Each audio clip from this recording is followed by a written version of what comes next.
son was born in 2008, and he failed the newborn screening at the hospital. He was our first son, and we learned a couple weeks later that he had profound bilateral hearing loss.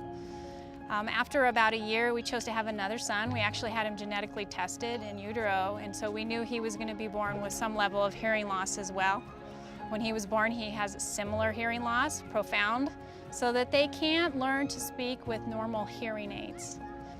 The cochlear implant is the only way that the two boys would have learned to communicate using spoken language. Otherwise, we would have had to have gone to a deaf school and done nothing but sign language with the two boys.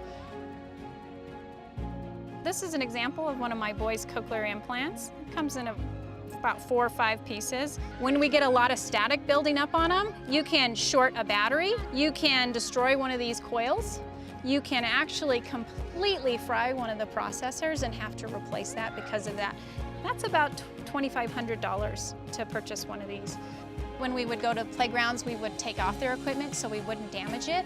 Then they couldn't hear us, and so we'd have to use sign language, which is not my husband and my preferred method of communication. So now that we can come to a playground like this, where there's playground grass to help with static, bringing it down is spectacular, especially for 2 kids who have this kind of equipment on all the time. Another benefit of the playground grass that's here is the padding underneath it.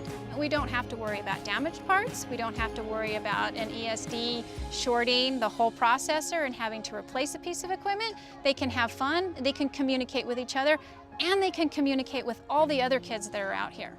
Thank you, ForeverLawn!